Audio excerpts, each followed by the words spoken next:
오늘도 주님 안에서 승리하는 복된 하루가 되시기를 간절히 축원을 드립니다.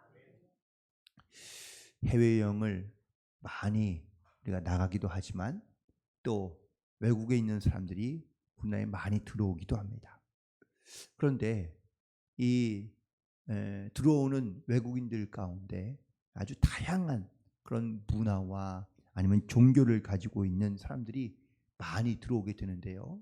특별히 이슬람 인권에 있는 사람들이 요즘에는 어떤 이유로도 저희 한국에 많이 들어오기도 하고 또한 들어와서 살기도 합니다. 그런데 이슬람 사람들은 매우 종교가 강하거든요. 반드시 먹지 말아야 할 것이 있고, 그리고 하루에 5번씩 기도해야 되고, 또 금지해야 될 것들이 아주 많습니다. 그들도 역시 그걸 이제 율법인 코란이라고 얘기하며 반드시 그것들을 지켜야 되는데, 특별히 이슬람 사람들이 라마단, 이 성지 순례 기간이 되면 뭐 먹지도 하루 종일 먹지도 많고, 그리고 뭐 기도만 하고 또 성지도 또한 순례도 참여해야 되고, 이렇게 철저하게 규율을 지키며 살아가고 있습니다. 그런데 왜 이렇게 철저하게 규율을 지키려 하는 걸까요? 그럼 바로 구원받기 위해서입니다. 철저하게 율법을 지키고 또한 자기들이 정해놓은 그러한 법을 지키면 그 행위로 그들이 구원받을 수 있다 믿기 때문입니다. 예수님 시대에도 바리새인들이 그랬습니다. 율법을 철저하게 지키고 그 율법을 다 지키면 하나님 앞에 부끄러움 없이 설 수 있다는 겁니다. 구원받을 수 있다고 생각했습니다. 그런데 하나님께서는 오늘 특별히 바울이 로마에 있는 성도들을 향하여 선포하되 율법으로는, 행위로는 구원받을 수 없다라는 것을 분명하게 말하고 있습니다. 오늘 본문에 있는 말씀 20절에 있는 말씀을 보시면 율법의 행위로 그의 앞에 의롭다 하심을 얻을 육체가 없나니 율법으로는 죄를 깨달음이라 라고 말씀하고 있습니다. 하나님께서 이스라엘 백성들에게 계명을 주시고 또한 율법을 주셨습니다. 말씀을 주셨습니다. 이유는 하나님의 백성답게 살게 하기 위해서입니다. 그래서 하나님께서는 이스라엘 백성들에게 이 말씀대로 또한 계명을 지키며 살아가면 너희 이 땅에 살아가는 동안에 행복한 삶을 살아갈 수 있다라고 이 계명과 말씀들을 주신 것이죠.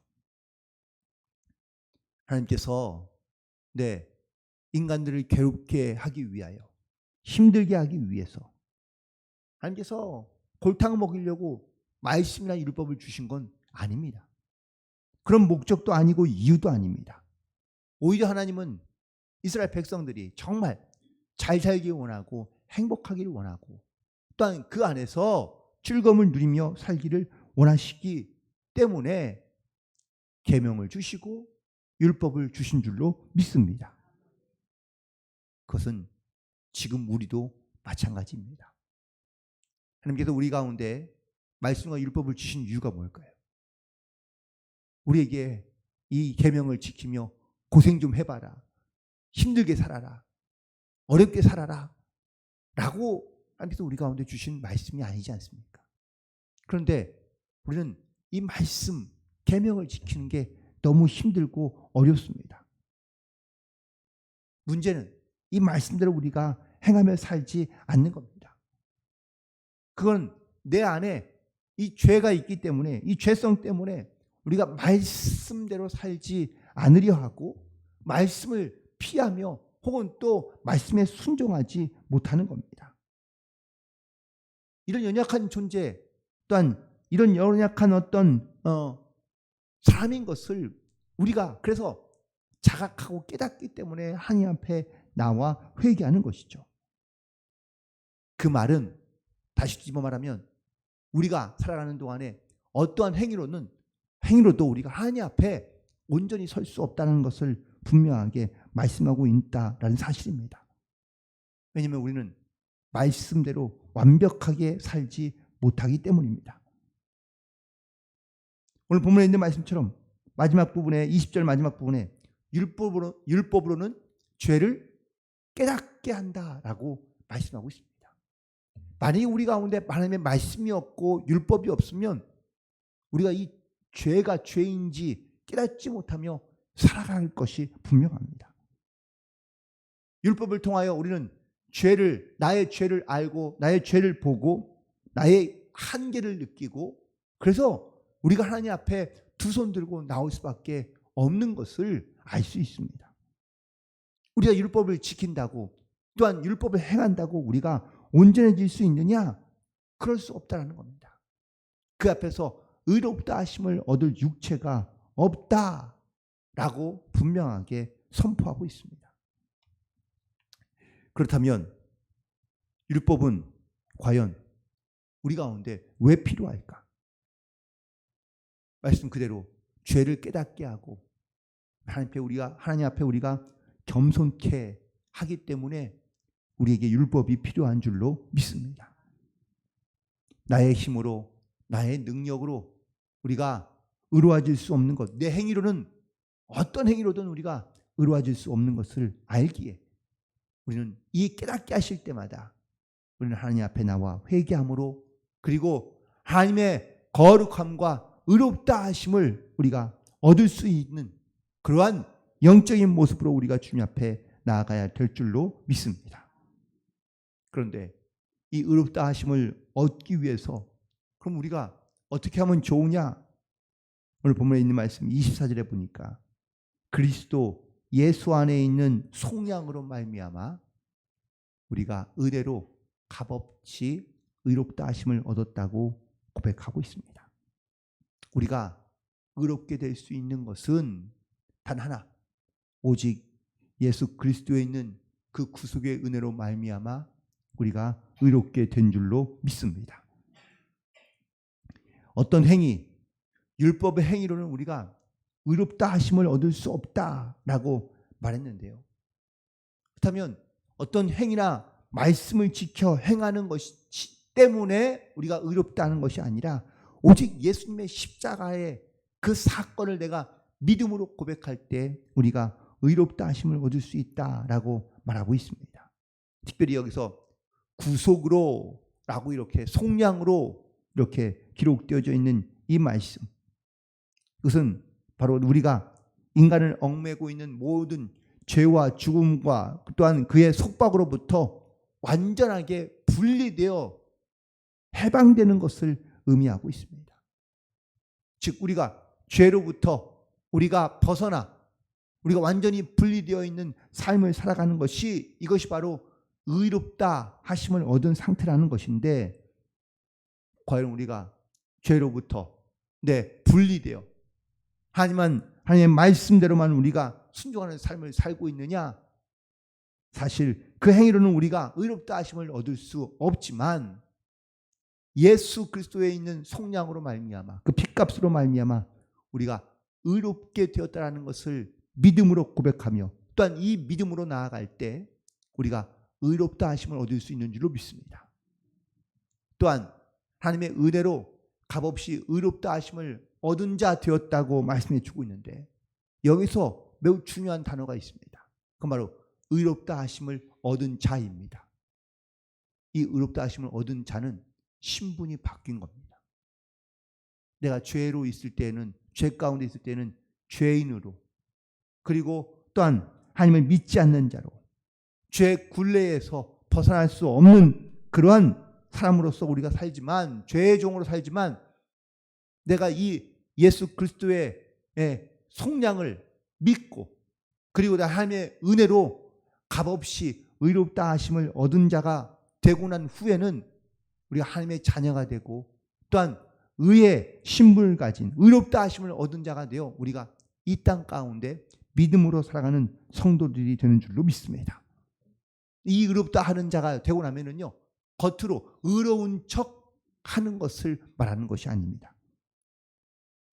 어떤 행위로도 또는 또 우리가 어떠한 인간적인 어떤 이런 방법으로 우리가 하나님 앞에 의롭다 하심을 얻을 수 없지만 내가 예수 그리스도의 그 피값으로 구원받았다는 이 믿음의 고백, 이 은혜로 말미암아 우리가 의롭다 하신 것을 우리가 믿음으로 고백하면 우리가 하나님의 거룩한 자녀의 삶을, 하나님의 말씀을 지키며 살아갈 수밖에 없는 줄로 믿습니다. 그래서 이 은혜를 입은 자, 의롭다 하심을 얻은 자가 우리가 믿음 안에서 고백되어지며 또한 믿음으로 말미암아 우리가 이 승리하는 삶을 살아갈 수 있어야 될 줄로 믿습니다. 그리고 마지막으로 본 말씀 가운데 31절 마지막 절에 보면 그런즉 우리가 믿음으로 말미암아 율법을 파기하느냐? 그럴 수 없느니라. 도리어 율법을 굳게 세우느니라 라고 말하고 있는데, 아니 이렇게 은혜로 의롭다 하심을 얻었으면 그러면 굳이 말씀이 왜 필요하고 왜 율법이 필요하냐? 라고 물을 수 있습니다. 혹시 나는 이제 의롭게 되었으니 난 더 이상 하나님의 말씀도 필요 없고 혹은 내게는 율법도 필요 없다 라고 이렇게 말할 수 있느냐? 아니요, 오히려 그렇지 않다는 겁니다. 오히려 하나님의 은혜를 알고 그 은혜로 말미암아 내가 의롭게 된 자가 되면 더 하나님의 말씀을 지키고 그 말씀 가운데 따라 살아가는 순종하는 삶을 살아갈 수밖에 없다라고 바울은 말하고 있는 겁니다. 원래 하나님께서 이 율법과 말씀을 주신 목적과 이유를 우리가 다시 한번 깨닫게 된다는 것이죠. 원래 말씀과 율법은 믿는 자들에게, 하나님을 또한 따르는 자들에게, 하나님의 백성들 가운데 잘 살고 의롭게 살고 또 행복하게 살기를 원하셔서 하나님께서 이 말씀과 율법을 주신 것이지 않습니까? 결국 우리가 은혜로 의롭다 하심을 얻게 되고 나면 우리는 더욱더 하나님의 말씀대로 순종하는 삶을 살아갈 수 있는 줄로 믿습니다. 왜 우리가 청개구리 이야기 잘 알지 않습니까? 살아있을 때, 어머니, 부모님 살아있을 때는 그렇게 반대로만 하더니 돌아가시고 나서야, 그제서야 어떻게든 말씀대로 한번 살아보고자 혹은 또 유언대로 살아보고자 그렇게 울어대는 이 청개구리의 모습이 사실 우리들의 모습일 수 있습니다. 행위로는 의롭게 될 수 없습니다. 행위로는 하나님께 인정받을 수 없습니다.